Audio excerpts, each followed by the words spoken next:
En el primer episodio de Desafío Direccional tengo la suerte de contar con Silvia Aro, una mujer sorprendente que ha creado 8 empresas a sus espaldas y jamás se ha achantado a su condición de mujer.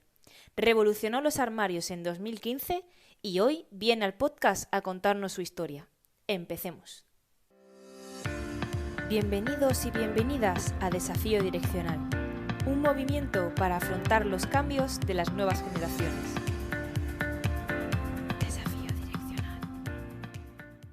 Bueno, pues bienvenida y muchas gracias por atenderme. Y nada, la primera pregunta que quería un poco hacerte, que es la que se suele hacer mucha gente cuando es joven y niño, o te preguntan es ¿qué quieres ser de mayor? Vale, si me preguntas ahora qué quiero ser de mayor, o sea, qué quiero ser inmediatamente dentro de un segundo después que ahora, es ser feliz. Eso es el pilar de mi base. Claro, ahora que tengo 42 años. Cuando era niña, pues no, creo que estaba bastante perdida, la verdad. Era buena estudiante, no, o sea, no es que, pero no tenía gran vocación. No tenía, la verdad es que lo que veo ahora, y hablando contigo, que era algo que no había pensado, es que debía estar bastante baja de ánimo, de moral y de seguridad en mí misma, que pensaba que, bueno, que no, ¿sabes? Ese es uno de los problemas que tenemos nosotras en general.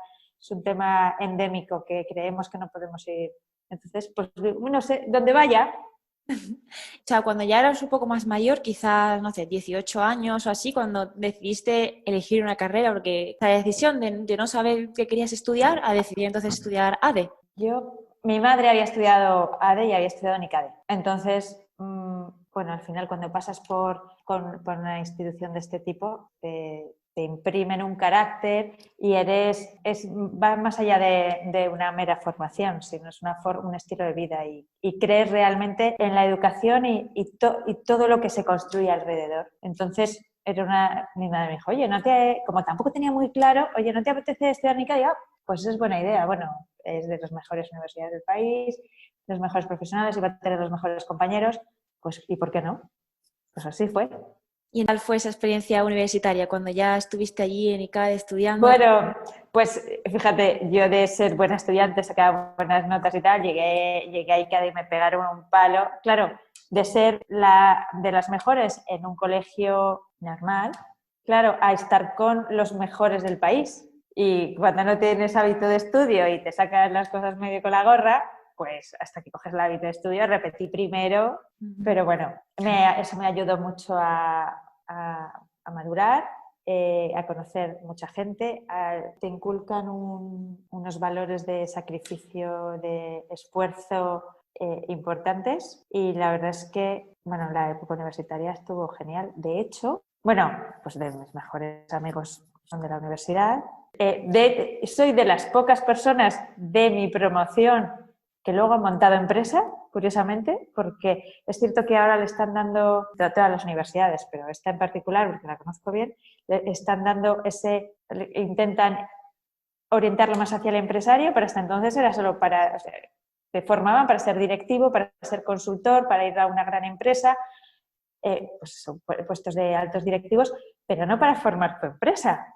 Claro. Sí, es cierto que te forman en derecho mercantil, tal, pero algo tan básico como constituir una empresa, o sea, cosas así muy de pyme, que al final el tejido empresarial español, el 99% son pequeñas y medianas empresas, pues no estábamos muy familiarizados con ellos. Bueno, mis padres eran empresarios y yo sí lo estaba, pero en general no lo estás. Y cuando dejé la universidad, donde yo empecé a trabajar es en la propia universidad. Y yo desconocía hasta ese momento que de esto que pasas por allí, pasas por los pasillos, pero no piensas que es una empresa más. Bueno, tiene ciertas particularidades porque depende directamente de la iglesia, es una institución de la iglesia, no es una sociedad mercantil, pero sí, luego formé parte, o sea, conocí la universidad desde dentro. ¿Y cómo fue ese paso? ¿Cómo surgió quedarte en la universidad? Porque yo en quinto de carrera fui, no recuerdo cómo se llama, alumna colaboradora. Bueno, es una especie de... Los distintos departamentos hacían una convocatoria para que aquellos alumnos de quinto curso quisieran colaborar con profesores de, pues eso, de los distintos departamentos, y yo me apunté en el departamento de control y gestión. Me gustaba mucho, era buena y tal. Entonces, cuando la universidad desde dentro estaba buscando cubrir un puesto en un departamento que era de control presupuestario, pues recurrió a su propio, o sea, a su propia cartera. Claro. Se fue a la oficina de antiguos, o sea, a la oficina de antiguos alumnos a ver quién había terminado la universidad, y yo había sacado sobresaliente en esa asignatura y había colaborado más, o sea, había participado más en el ámbito universitario. Entonces, pues me incluyeron en el proceso y al final me cogieron. Y a partir de ahí, pues fui la directora financiera de la universidad en poco tiempo. Parecía como que funcionaba sola la universidad, que va, hay muchísima gente detrás. O sea, que esa fue el ser, digamos, trabajar por la universidad fue tu primera experiencia profesional, por así... Mi primera experiencia profesional, después, bueno, yo desde primero de carrera o así, en verano siempre he hecho prácticas. Uh-huh. Bueno, incluso desde antes, pues en la empresa de mis padres empecé a hacer contabilidad. El verano se me hacía muy largo, entonces pues me gustaba. Luego estuve en segundo de carrera, estuve en un banco, en tercero estuve en otro banco, en cuarto no me acuerdo dónde estuve. Bueno, ya lo voy bailando. Luego, cuando terminé la carrera, hice prácticas en Iberdrola. O sea, esas eran las prácticas regladas de la universidad. Y luego, sí, cuando terminé, tenía las dos opciones, de quedarme en Iberdrola o me ofrecieron esto en la universidad. Y la universidad, la verdad, me parecía muy curioso, diferente, estuvo genial. Y luego, ¿cómo fue entonces? Después de ese cambio, ¿te decidiste a lanzarte al mundo del emprendimiento? No. Después Claro, como yo ya estaba en una posición visible como directora financiera de la universidad, me llamó un headhunter porque estaban buscando un gerente para un centro de estudios nuevo que estaba liderado por Caja Madrid, Mapfre, bueno, lo que era Caja Madrid, Bankia, Mapfre, la London School of Economics y el Ayuntamiento de Majadahonda. Iban a construir un edificio en el que iba a ser el primer centro de estudios fuera del Reino Unido donde se iba a implementar los cursos de la London. Era un proyecto formativo muy ambicioso, los mejores profesores del mundo. Bueno, la verdad que era un proyecto súper interesante. Y a mí me permitía pues, dar un salto, porque era un puesto de gerencia, no solo de dirección financiera. Entonces, pues fue muy interesante. Aparte de que había dos instituciones, se constituye una fundación y una gestora.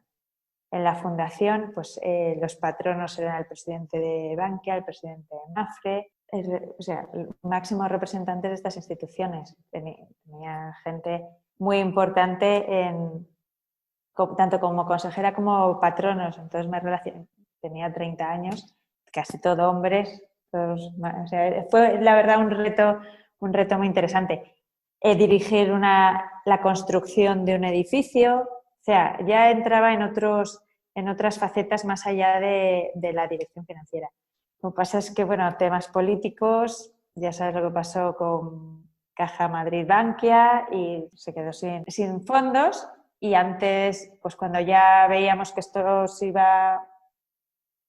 que no iba a continuar, pues con los fondos que quedaban, pues di salida al equipo que había participado, bueno, para no ahogar al personal y intentar pagar todas las deudas antes de cerrarlo.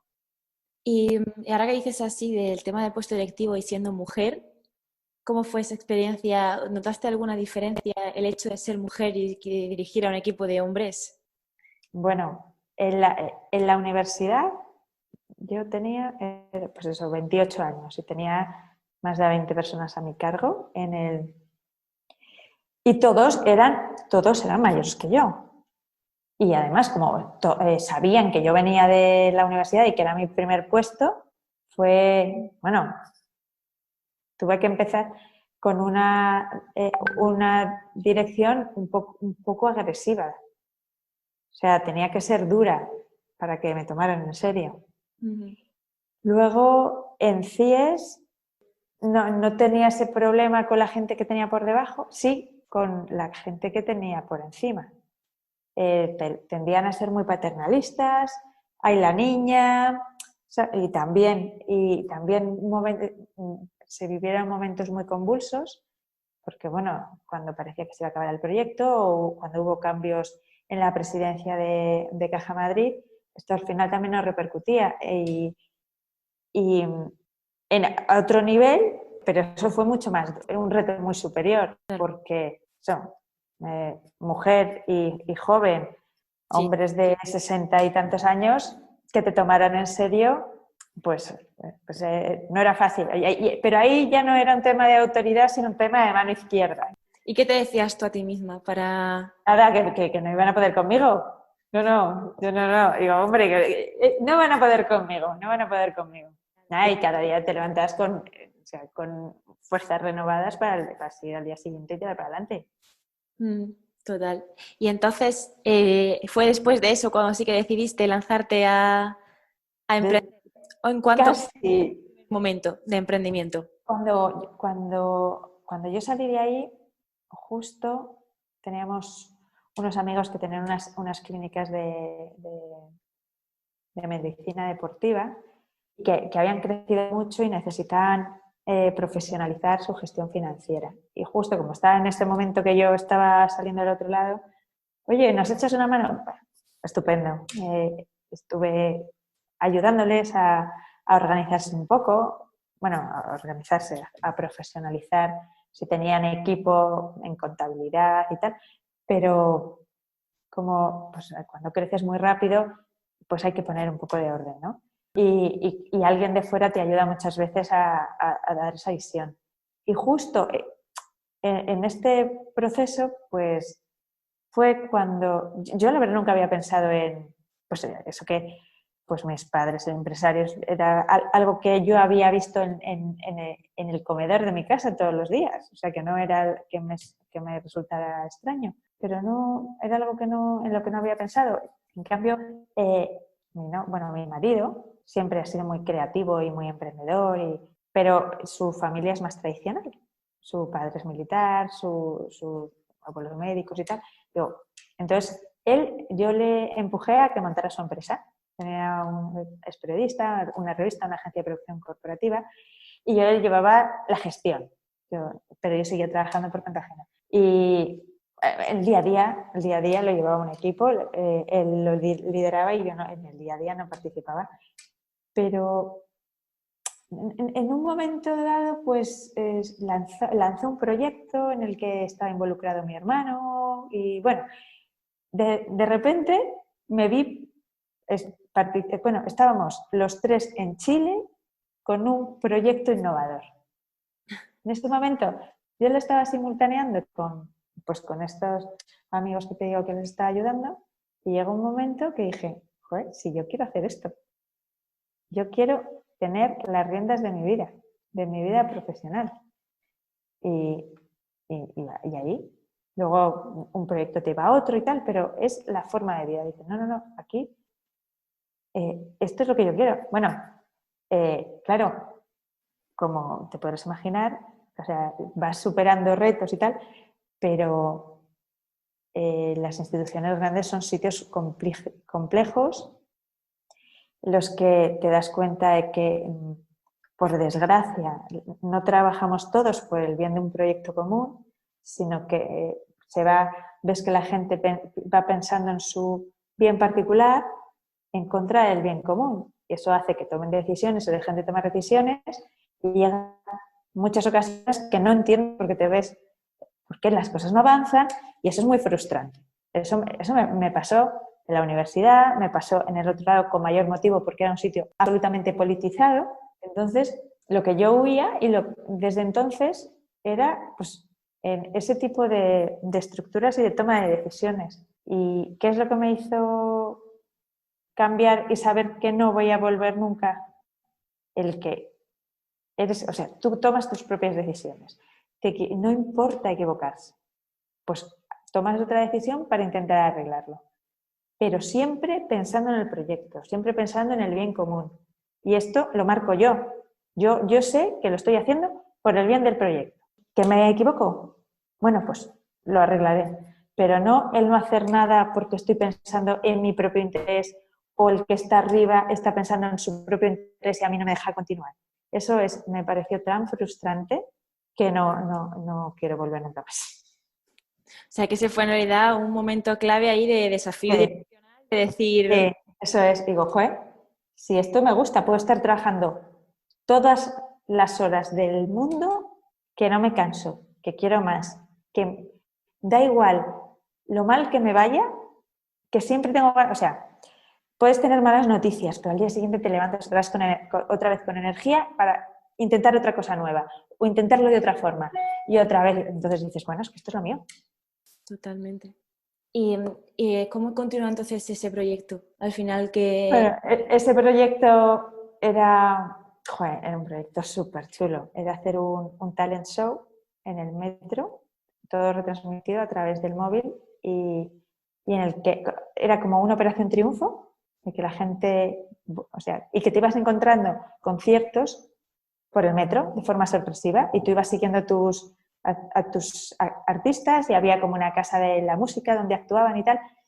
Teníamos patrocinio, los 40 principales, la cadena SER, bueno, montamos, pero bueno, era un momento, era justo en el 2013, aquí estamos en supercrisis, allí el mercado era muy pequeño, entonces se complicó, era un proyecto complejo, íbamos a hacerlo aquí, pero bueno, luego coincidió con el Madrid Arena, entonces no se podían hacer actos multitudinarios en la calle.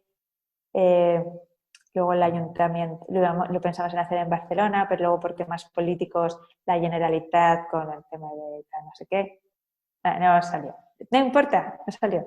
Luego hemos intentado hacer otras cosas que tampoco han ido, luego otras muchas que sí, o sea, la cosa es no parar. Pero bueno, la vena de tener algo tuyo y de tirar para adelante. Todo el rato. En el confinamiento, 3 proyectos nuevos. Es no parar de hacer cosas. Claro. ¿Y cuándo llegó porque he leído, ¿no?, que Guarda fue uno de los proyectos que más... Ahí fue el proyecto que yo lideré, porque hasta entonces, pues eso, cuando justo volvíamos de Chile, y Guarda era algo que nosotros sabíamos que teníamos ahí en la cabeza, y y digo, joder, ¿por qué no lo pongo en marcha? Y ahí fue. Digo, joder, vamos a ver, vamos a ponerlo en marcha. Y llegamos a la gente, fuimos a la lanzadera, luego cambiamos el modelo de negocio, lo convertimos en un estudio de fotografía de producto, desarrollamos y patentamos unos cajones de luz para hacer la foto, protocolizamos el sistema, porque hasta entonces pues era un fotógrafo tradicional y tal. Bueno, intentar hacer fotos como churros, de forma homogénea para Amazon y tal. Foto rápida y barata. ¿Y cómo fue, o sea, en ese proceso, ¿no? Porque, bueno, me lo estás diciendo ya como si tuviese un principio o un fin y ahí, entre medio ahí, no hubiese una gran historia. ¿Cuáles fueron así como que los mayores retos o algún dato curioso al que tuviste que enfrentarte que te llevas para siempre? Bueno, el paso por lanzadera. Bueno, primero, claro, era la primera vez que nosotros teníamos muchos socios. Hicimos una ronda en el entorno. En 24 horas teníamos 150.000 euros, que era el dinero, bueno, más, pero bueno, lo cerramos en 150.000 euros, que era lo que pedimos para hacer una campaña de lanzamiento que en teoría íbamos a particulares. Nosotros íbamos a hacer un servicio premium a particular para hacerle el cambio de armario o digitalizarle su armario. Ese era el concepto inicial. Nos salíamos con Agatha Ruiz de la Prada, nos dejó la ropa, hicimos una campaña de street marketing había azafatas con perchas colgadas y con ropa de Agatha Ruiz de la Prada por el barrio de Salamanca, explicando el servicio. Claro, servicio muy guay, salimos en mogollón o sea, muchísimo en la prensa porque es relacionado con moda, tal, no sé qué, un servicio novedoso, pero es muy difícil de vender. Es muy difícil de vender algo que la gente no conoce y que no se entiende rápido. Y vender algo que no sabes que existe, complicadísimo. Pero bueno, o sea, la experiencia fue genial. Los primeros clientes, eso, o sea, el cómo te escribían diciendo, joder, no sabes cómo me has alegrado la vida el que te lleves mi ropa, el que me la cuides y tal. cuando cambiamos, bueno, pasamos por Lanzadera, la verdad que la experiencia fue espectacular, el vivir en Valencia. El proyecto es que Juan Roig es una persona excepcional, o sea, es parte de brillante, o sea, tiene una visión y pasamos 2 momentos, o sea, tuvimos el lujo de tener 2 sesiones con él y contarle cómo íbamos avanzando, luego él nos iba dando feedback, nos daba claves, o sea, fue increíble, la verdad que la experiencia increíble. El tener contacto con otros emprendedores de forma tan directa, con herramientas de startup, que nosotros tenemos empresa, pero empresa tradicional. Entonces, el implementar todo eso, no solo en Iguarda, sino en nuestras otras empresas, nos ha ayudado a crecer y a optimizar procesos. Y luego, cuando cambiamos el modelo, y ya, porque era muy difícil vender, y luego nos dimos cuenta por el camino que las marcas sí estaban dispuestas a pagar por la foto que nosotros hacíamos del armario. Porque habíamos diseñado estos cajones que nos permitían hacer la foto muy rápido y muy buena. Entonces, cuando encuentras una necesidad, eso es una bendición. O sea, porque ya no es intentar vender algo, sino que ya te compran. Entonces, era muy fácil. Entonces, cuando ya fuimos claro, no te podías dedicar a las 2 cosas. Y cuando fuimos a nuestros clientes, les dijimos, lo siento, hemos cerrado el negocio, decían, oh no, ¿ahora qué voy a hacer? Entonces dices, ostras, qué pena. Dices, qué bien, o sea, que a alguien realmente le servía mi servicio, qué pena no haber podido continuar y no haber llegado a la masa crítica suficiente para continuar con ello. Pero el haber sido capaces de detectar una necesidad y darle una solución que el mercado estuviera dispuesto a pagar, también el entrar en el mundo de la propiedad industrial, haber desarrollado un producto, todo el proceso de fabricación, porque hicimos una tirada pequeña, pero estuvimos trabajando con 4 proveedores distintos para que nos hicieran el diseño del cajón, para fabricarlo. Eso fue también un reto increíble. Hemos aprendido muchísimo con esa empresa, hemos aprendido muchísimo. Y ahí el papel de la mujer, ¿cómo creías tú que estaba? O sea, ¿te sentiste, no sé, en general, ese mundo, ahí en Lanzadera, ¿no? En el entorno también femenino que hubiese tú como CEO y empresaria de Iguarda? En Lanzadera éramos minoría mujeres. Había bastantes empresas de programación y en programación brillan por su ausencia las mujeres en general. Como CEOs, como cabezas de proyecto, éramos pocas también, 3 o 4. Es que yo no sé, también es cierto que somos más temerosas en algunas ocasiones. O sea, es cierto que no ayuda el entorno. También, como te decía, yo cuando era joven creía que no era capaz de hacer nada. Yo he tenido mucho apoyo de mi entorno. Mi marido es el que me ha empujado hasta el infinito para decir, no solo tú puedes más que yo y más que todos, es que tú puedes más que nadie. Entonces, es eso que te lo acaba, o sea, claro, acabas creyendo que tú puedes con lo que te pongan delante. Yo tuve episodios Lanzadera muy duros porque, por ejemplo, yo tenía un power escénico. Yo no podría haber estado hablando ahora contigo o sea, no me habría atrevido a hablar contigo, pero después lo habría hecho tartamudeando muchísimo. Bueno, no es que sea una gran oradora, pero bueno, me voy defendiendo. Pero eso también me ayudó Lanzadera, porque Lanzadera te hacía exponerte. Claro. Y yo lo hacía muy mal. Y a mí en Lanzadera me llegaron a decir, bueno, pues no lo hagas. ¿Cómo que no lo hagas? Yo tengo que hacerlo. O sea, lo haré mejor o peor, yo lo voy a trabajar para mejorarlo. Pero ¿cómo que no lo hagas? Como, bueno, si lo vas a hacer mal, mejor no lo hagas. ¿Qué? No, lo voy a hacer y lo voy a hacer bien. Claro. No, sí. Muchas veces lo que te dices en la mente, ¿no? Lo que te dices a ti mismo. Sí, claro. Dices, no, yo tengo que... No. O sea, esto lo tengo que hacer. Es un reto constante y trabajar día a día para superarte y superar aquellas cosas pues, que tienes más cojas. Pues estoy más cómoda. Estaba más cómoda, ya no, ya por lo que sea. Pero encerrada. Yo era muy de Excel, yo era muy financiera, a mí esto me hacía sentir muy cómoda. Yo cada vez, o sea, los proyectos lo que me han enseñado es que cada vez soy menos financiera, menos de Excel, y soy más vendedora. Yo tengo que ser la primera vendedora de mi empresa.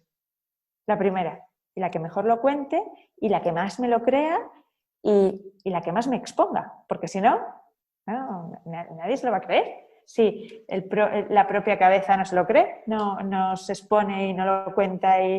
¿Y cómo llegó el paso luego ya, después de todo eso, pasamos unos años, y cómo una mujer, ¿no?, que se había dedicado a estudiar ADE, luego a hacer una empresa de moda, acaba terminando realizando una empresa de telecomunicaciones? Pues buena pregunta. Cuando nosotros ya en Iguarda, que luego era iFotos, ya teníamos validado el modelo, ya habíamos perfectamente cerrado el ciclo, ya teníamos medidos los procesos, en el protocolo estaban establecidas distintas figuras y perfectamente engranado el círculo. Pues cómo se hace el proceso de captación, cómo medir cada uno de las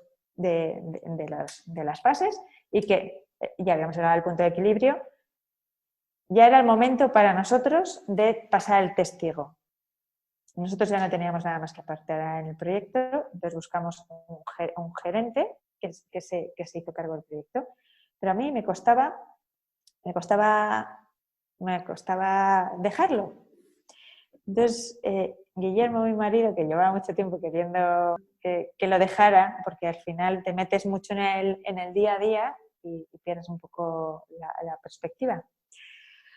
Nosotros, pues, desde que pasamos por Lanzadera, pues tienes relación pues, con el mundo emprendedor y tal, y hemos estado mentorizando en distintas aceleradoras y distintos emprendedores sueltos. Y uno de ellos se puso en contacto con Guillermo y él estuvo mentorizando en Citybox. Citybox es una startup de buzones de conveniencia. Sí. Pues lanzó el lab que era para crear verticales, o sea, como una especie de laboratorio de startups, para que estas startups desarrollaran verticales de su propio negocio.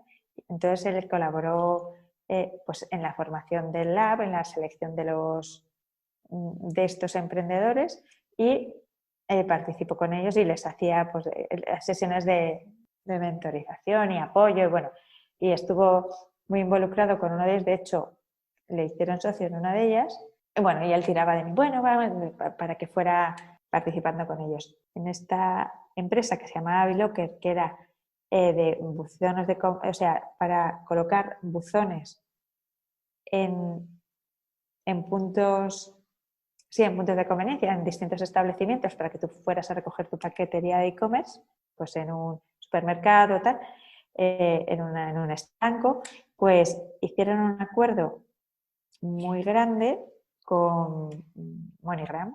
MoneyGram, que son una de estas cadenas de locutorios. Es una empresa americana que tiene pues, en torno a 5.000 puntos en España. Entonces se trata de poner los locutorios aquí. Entonces lo ponías el locutorio al final del establecimiento para que tuvieran que recorrer todo el local y pudiera haber cross-selling. Pues siempre hay cosas que te venden, desde tarjetitas recargables, cada vez te venden más cosas para intentar darle rendimiento al local. Y con este contrato firmado se puso en contacto con ellos una inversora de Valencia que le interesaba el proyecto, y para ver si se podía, y con el siguiente reto: ¿se puede poner unas antenas en los buzones? ¿Estos buzones? Bueno, sí, se pueden poner unas antenas, no sé qué, una especie de como wifi. Sí, se pueden poner unas antenas. Bueno, pues tienes según el material, no había problema y tal. Pero tendría que estar en la entrada del comercio. No, pues en la entrada del comercio no es posible, porque el pobre comercio gana poco dinero con cada transacción. La manera de convencerles para que tenga este mamotreto aquí es que, pueda generar otro tipo de ventas. Es que si hubiera estado en la entrada del comercio, pues igual les habría pagado todos los buzones. ¿Cómo? ¿Qué es lo que...? Entonces, fueron a reunirse con esta persona. Ella era aparte de inversora profesional, que era uno de los motivos por los que le interesaba el proyecto, ella era la responsable de expansión de Small Cells de Cellnex. Las Small Cells son unas antenas pequeñitas que son necesarias para el despliegue, o sea, para reforzar 4G y imprescindibles para el despliegue del 5G. Entonces nosotros no teníamos ni idea. Pero bueno, la cuestión es que fuimos a ella, oye, ¿cómo es esto que nos ibas a pagar? Y dinos qué te necesitas para ver si te podemos dar una solución. Bueno, al final, cuando eres emprendedor, dame un reto que yo voy a ver cómo lo resuelvo, ¿no? Entonces, pues ella nos contó que el 4G estaba saturado, que por eso había veces pues, que no podíamos enviar WhatsApps o cuando había grandes aglomeraciones, un partido de fútbol, una manifestación y tal, que quedaba sin cobertura. Ni siquiera podías enviar un WhatsApp o lanzar una llamada. Y esto es por la democratización de los datos. Cada vez pues, las redes no dan abasto. Entonces, las operadoras necesitan, sobre todo en determinados puntos, reforzar con estas pequeñas celdas para que más aparatos se puedan conectar, para descongestionar la red, por así decirlo. Pero con el despliegue del 5G es cuando llega el gran reto, porque llevaban buscando ubicación. Bueno, para el 5G, como es una red mucho más tupida, necesitas muchísimos más puntos, muchísimas más, o sea, igual que para el 4G, estas pequeñas celdas son accesorias, para el 5G pues necesitas a tope, ¿vale? Para que para todos estos casos de uso y toda esta red tan tupida que se necesita, pues llevaban años, 6 o 7 años, buscando ubicaciones para poder montar este despliegue. Habían hecho pilotos en farolas, en marquesinas, pero claro, el mobiliario urbano está vinculado a obra pública y concesiones administrativas. Entonces, los tiempos y los costes se disparaban. Además, si lo pones en una farola, las antenas se veían. Entonces, volvía el caos. Uy, la antena, ya sabes lo que pasa. Entonces, y que no hay suficiente densidad como para asegurar toda esta densificación necesaria. Entonces, le preguntamos, vamos a ver, ¿cuál sería el escenario ideal para hacer este despliegue? Y vamos a ver si encontramos una solución. Y nos dijo, como a 100 metros de distancia, una de otra, zonas urbanas de denso tránsito de peatones, a 3 metros de altura, que es lo que marca la normativa radioeléctrica. Es como dándole vueltas.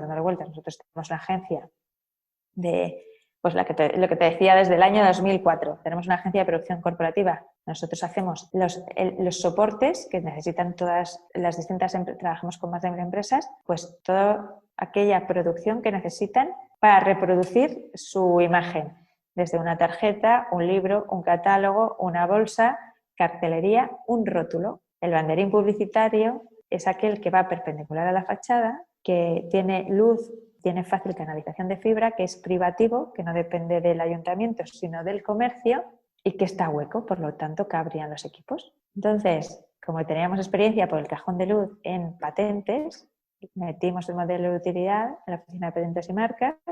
Cuando lo admitieron a trámite, volvimos a Cellnex y les presentamos el proyecto. Claro, nosotros no somos del sector de las telecomunicaciones.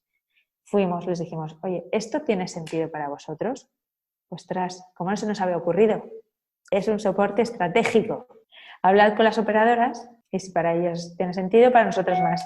Bueno, pues así es como entramos en el sector de las telecomunicaciones. Ya estamos trabajando con las principales operadoras, tenemos más de 40.000 locales asociados para poder colocar un banderín.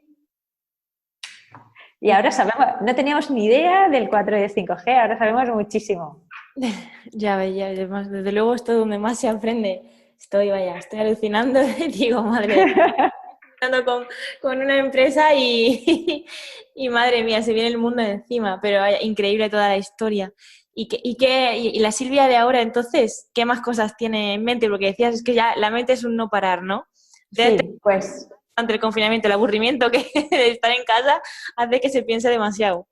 Claro, pues hemos puesto, bueno, la agencia, por ejemplo, con el tema del confinamiento, pues hemos tenido que darle una vuelta, ayudar bueno, la plantilla la tuvimos que llevar a un ERTE porque claro, nuestros clientes estaban parados, habían parado su actividad. Entonces, con la que nos quedamos, pues dándole una vuelta, intentando darle valor y dándole soluciones y nuevas propuestas para sus clientes, para activar, por un lado, ya no tanto para incentivar la venta, sino para darles contenido a nuestros ejecutivos, para que ellos se sintieran útiles, hicieran cosas distintas. Nuestro primer objetivo durante este confinamiento es que nuestro propio equipo estuviera animado. Que no, porque ha sido difícil, todos encerrados, incertidumbre, tal. Lo primero que estuvieran animados y que se sintieran útiles y que cogieran ritmo. Luego, pues dentro de estas, pues hemos desarrollado nuevas líneas de negocio, dentro de diferentes, pues como oportunidades al confinamiento, pues acciones de sampling específico con canales diferentes. Acabamos de patentar una solución, bueno, esto no te lo puedo contar porque todavía no se ha publicado, pero te lo contaré. Sí, nada que ver, es un sistema de protección y de higienización para el tema del COVID, o sea, sistema sanitario y tal, nada que ver con todo lo anterior. ¿Y qué le dirías ahora que ya es su Silvia, que ya tiene un poco la mente, bueno, no sé si la mente ya la tiene un poco más clara con lo que quiere en la vida, que bueno, al final, en realidad nunca se tiene claro, ¿no?, qué es lo que uno quiere, porque así va cambiando esos desafíos y esos en la vida. ¿Qué le dirías ahora a esa Silvia de 18, 20 años que no sabía qué hacer o si se imaginaba lo que iba a venir o que no creía en ella cuando... Que creyera en ella, que tuviera un poco de paciencia porque iba a llegar donde no se imagina. Y ante esos desafíos que fue afrontando o que a otra persona que ha vivido en ti que tenga que afrontar esos desafíos, también. Confianza y fuerza. Intentar quererse mucho. No importa equivocarse, lo peor es no intentarlo. El decir, joder, no lo he intentado, no soy capaz de hacerlo. O sea, el verte inmovilizada porque te crees, el no actuar porque crees que no eres capaz de hacerlo. Hay que tirarse a la piscina siempre, siempre, siempre, siempre.